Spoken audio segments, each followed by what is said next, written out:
नमस्कार, हरियाणा फोकस देख रहे सभी दर्शकों का मैं राजविंदर कौर स्वागत करती हूं। आप देख रहे हैं हरियाणा के खास समाचार। हरियाणा के मुख्यमंत्री श्री मनोहर लाल ने चंडीगढ़ में सीएम डैशबोर्ड और सीएम उपहार पोर्टल लॉन्च किया। सीएम डैशबोर्ड पोर्टल से सभी विभागों की वास्तविक विश्लेषण समीक्षा की जा सकेगी तथा सभी मुख्य योजनाओं पर उच्च स्तरीय निर्णयों की जानकारी सीएम डैशबोर्ड पर उपलब्ध करवाई जाएगी। इस डैशबोर्ड पर सभी विभागों की कार्यप्रणाली और योजनाओं की जानकारी मुख्यमंत्री के लिए सभी बड़े व छोटे स्तरों पर उपलब्ध होगी। इस पर कार्यप्रणाली की ट्रैकिंग की जा सकेगी और रिपोर्टों का विश्लेषण करना आसान होगा।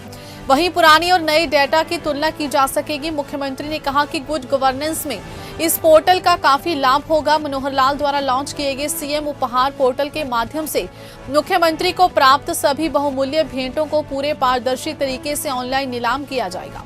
सीएम उपहार पोर्टल पर देश का कोई भी नागरिक उपहार के लिए बोली लगा सकता है। सबसे ऊंची बोली लगाने वाले को विजेता घोषित कर वह उपहार उसे प्रदान किया जाएगा। इस अवसर पर मुख्यमंत्री श्री मनोहर लाल ने कहा कि देश हमें सब कुछ देता है, हम भी तो कुछ देना सीखें के भाव को ध्यान में रखते हुए समाज के कल्याण हेतु ये पोर्टल लॉन्च किया गया है। उन्होंने कहा कि पोर्टल के माध्यम से उपहारों की नीलामी से प्राप्त धनराशि को मुख्यमंत्री राहत कोष के माध्यम से हरियाणा के नागरिकों के कल्याण में लगाया जाएगा। मनोहर लाल ने प्रदेशवासियों को हरियाणा दिवस की शुभकामनाएं दी हैं। हरियाणा दिवस की पूर्व संध्या पर चंडीगढ़ में आयोजित प्रेस वार्ता में मुख्यमंत्री ने कहा कि जिस हरियाणा के अस्तित्व पर सवाल उठाए जाते थे वह हरियाणा का आज देश के अग्रणी राज्यों में है। उन्होंने सरकार की उपलब्धियों का जिक्र करते हुए कहा कि हमारी सरकार के 8 साल पिछली सरकारों के 48 साल पर भारी है। मुख्यमंत्री ने इस अवसर पर केंद्रीय गृह मंत्री श्री अमित शाह का भी धन्यवाद किया और कहा कि उन्होंने हरियाणा सरकार को अच्छे अंक दिए हैं। मुख्यमंत्री ने कहा कि सरकार सबका साथ, सबका विकास, सबका विश्वास, सबका प्रयास के साथ हरियाणा एक दृढ़ हरियाणवी एक की भावना से काम कर रही है। 8 वर्षों में हमने 3C करप्शन, कास्ट पॉलिटिक्स और क्राइम पर प्रहार किया। सरकार ने 5G शिक्षा, स्वास्थ्य, सुरक्षा, स्वावलंबन तथा स्वाभिमान को बढ़ावा। हम 3C सुशासन को बढ़ावा दे रहे हैं। मुख्यमंत्री ने कहा कि प्रदेश सरकार ने राज्य के विकास को चरम पर पहुंचाया। हमने बदला नहीं बल्कि बदलाव में विश्वास रखा। तबादला उद्योग को बंद किया तथा अन्य उद्योगों को बढ़ावा दिया। उन्होंने कहा कि 8 साल सुखद बदलाव की साक्षी हैं। आज प्रदेश में सेवाओं व योजनाओं का लाभ घर द्वार पर मिल रहा है। सरकार ने परिवार पहचान पत्र, अंत्योदय ऑनलाइन स्थानांतरण नीति, महारा गांव, जगमग गांव योजना, प्रधानमंत्री स्वामित्व योजना, लाल डोरा मुक्त गांव, पढ़ी लिखी पंचायतें और मेरी फसल मेरा ब्यौरा सहित दर्जनों नए प्रकल्प शुरू किए हैं। मुख्यमंत्री ने कहा कि हमारी नीतियों में किसान का ख्याल रखा गया है। वहीं खेलों को बढ़ावा दिया गया है। हर घर नल से जल, डीबीटी, आयुष्मान भारत, दृढ़ प्रधानमंत्री जन आरोग्य योजना, बेटी बचाओ बेटी पढ़ाओ अभियान और सामाजिक सुरक्षा पेंशन आदि योजनाओं से लोगों का कल्याण सुनिश्चित किया गया है।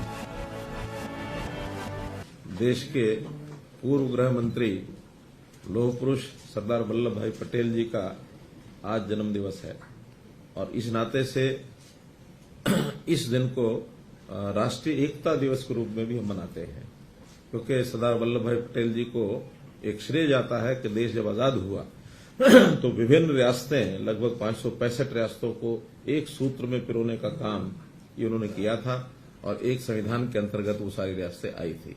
देश की एकता और अखंडता का बहुत बड़ा काम उनके द्वारा किया गया था। इसी प्रकार से आज अपना जो हरियाणा दिवस है उसकी पूर्व संध्या है। वैसे तो सामान्यतः 1 नवंबर को ही मैं कोई ना कोई प्रेस या कोई कार्यक्रम किया करता रहा, पिछले दिनों में किया है हमने, लेकिन कल का थोड़ा व्यस्तता ज्यादा होने के कारण से हमने कहा आज ही आपसे इस हरियाणा दिवस के नाते से शेयर कर लिया जाए। तो हरियाणा बने हुए आज कितने हो गए, 56 वर्ष हो गए। 56 वर्ष पूरे हुए हैं। कल 57वां एक प्रकार से जो स्थापना दिवस है वो हरियाणा का वो होगा। और मैं इसमें इतना ही कहना चाहूंगा कि लगातार हम लोग देख रहे हैं जिस हरियाणा के बारे में ये कहा जाता रहा है कि हरियाणा शायद टिक पाएगा कि नहीं टिक पाएगा, हरियाणा अस्तित्व में रह पाएगा कि नहीं रह पाएगा, जो 66 में शंकाएं पैदा की गई थी, उस हरियाणा निर्माण में, हरियाणा के नव निर्माण में सभी सरकारों ने कम ज्यादा योगदान किया है। और आज हरियाणा अपने एक ऐसे स्थान पर पहुंचा है कि देश के अग्रणी राज्यों में हरियाणा का स्थान है। चाहे हमारी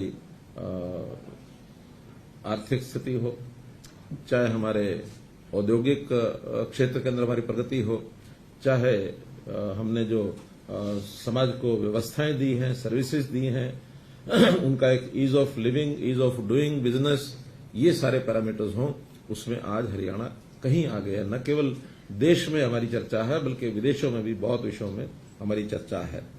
उन उपलब्धियों का जिक्र करते समय एक जरूर मैं करूंगा कि 48 साल भी हरियाणा ऐसा नहीं है कि बिल्कुल कोई स्टैंड स्टिल रहा है। हरियाणा ने काम किया, पिछली सरकारों ने, हर सरकार ने कुछ न कुछ काम किया। लेकिन अगर मैं तुलना करता हूं 48 साल की और 8 साल की, एक और भी इस समय हमको स्मरण बात आ रही होगी कि हमारे 8 साल का कार्यकाल भी 27 अक्टूबर को 3 दिन पहले पूरा हुआ है। तो ये 9वां वर्ष शुरू हो गया है। इस टर्म के भी 2 वर्ष हैं और आप सब लोगों की शुभकामनाएं रहेंगी तो निश्चित रूप से तीसरी टर्म में भी आगे बढ़ेंगे।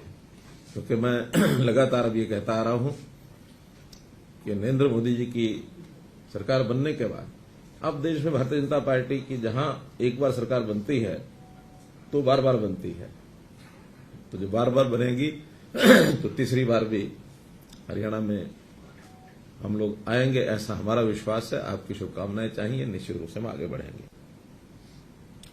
एक दुखद घटना की भी चर्चा करना चाहूंगा जिसका बहुत कष्ट हुआ है, जो कल ही गुजरात में मच्छ नदी, वहां एक रोपवे बना हुआ था तो अचानक वो रोपवे टूटा है। दिन का समय था, लोग उसमें काफी आवागमन भी था। उसके अंदर काफी बड़ी संख्या में लोग, उनकी मृत्यु हुई है उस एक्सीडेंट में। अभी तक 141 का आंकड़ा बताया गया है। तो मैं उन मृतकों के परिवारों के साथ अपनी संवेदना व्यक्त करता हूं, हरियाणा के लोगों की संवेदना व्यक्त करता हूं। ये भी एक कष्टदायक समाचार हुआ है।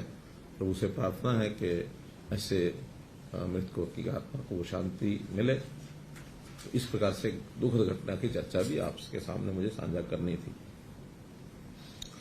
हमारी सरकार लगातार डबल इंजन की सरकार चल रही है और उस डबल इंजन की सरकार में हमारी प्रोग्रेस, प्रगति लगातार चल रही है। अब ये जो सारे कार्यक्रम होते हैं तो समय समय पर हम विभागों के साथ बैठते हैं और हर विभाग की उनका जो रिव्यू करना होता है तो रिव्यू बैठकें भी हमारी होती हैं। लेकिन जैसा आज जिस पोर्टल की चर्चा की जा रही है, सीएम डैशबोर्ड की, उस सीएम डैशबोर्ड की जो आवश्यकता पड़ी वो इसलिए आवश्यकता पड़ी है कि इतने समय होता नहीं है बैठकों में लगातार हम उनका रिव्यू करें और एक बार रिव्यू होता तो फिर कई बार महीनों बाद फिर जाकर के रिव्यू होता है। तो हर एक विभाग को ये कहा कि वो अपना डैशबोर्ड के साथ लिंक कर दें उनकी जो डे टू डे की सब एक्टिविटीज, क्योंकि ये जितने भी डैशबोर्ड्स बने हुए अलग अलग, उन सब डैशबोर्ड का क्या बोलते हैं, एपीआईज को एक ही डैशबोर्ड के साथ जोड़ करके जिस विभाग को जब देखना हो तो उसको उसी समय देखा जा सकता है। इसकी आवश्यकता महसूस हुई थी। तो इस नाते से एक अलग से हमने सीएम आवास पर एक स्थान भी बनाया है। कभी एक आध बार उस स्थान पर आपको भी सारा वो जैसा आज देखा है तो विस्तृत रूप से कुछ जानकारियां देनी होंगी तो उसकी दी जाएंगी। वहां पर जब चाहे किसी भी विभाग की जानकारी ली जा सकती है और इस जानकारी लेने में विभाग के अधिकारियों की जरूरत नहीं होती। जब भी चाहेंगे क्लिक करेंगे, उसका रियल डाटा वो देखा जा सकता है। तो उसकी मॉनिटरिंग करना इन एब्सेंसिया, यानी विभाग की अनुपस्थिति में भी मॉनिटर करना वो की जा सकती है और उसमें जब भी किसी प्रकार की आवश्यकता पड़ेगी तो विभाग को तुरंत उसका मैसेज भी दिया जा सकता है और इसकी ट्रैकिंग जो है वो लगातार की जा सकती है। प्रगति कैसे कैसे उसका ग्राफ है प्रोग्रेस का, इसको भी मॉनिटर किया जा सकता है। क्या रेगुलर प्रोग्रेस है कि नहीं है, टाइमलाइंस ये मीट आउट हो रही कि नहीं हो रही है। कई बार विभाग के लोग बता देते हैं कि ये काम हम अमुक तारीख तक करेंगे। अब अमुक तारीख आ गई, हुआ कि नहीं हुआ, उसकी जानकारी हमें भी महीनों बाद ही लेनी पड़ती है कि हाँ उस दिन तक हो गया था कि नहीं हो गया था। और कई बार तो उस दिन भी नहीं होता, फिर नई तारीख तय हो जाती है। तो अब ये थोड़ा आर्टिफिशियल इंटेलिजेंस के माध्यम से ये भी जानकारी मिलेगी कि किस विभाग ने कौन सी टारगेट तय किया था डेट का और कितने टारगेटेड डेट के ऊपर कंप्लीट हुए, कितने डिफॉल्ट हुए तो डिले कितने दिन का हुआ, ये जानकारियां एक प्रकार से गुड गवर्नेंस के नाते इस सीएम डैशबोर्ड पोर्टल का बहुत बड़ा हमको लाभ होने वाला है।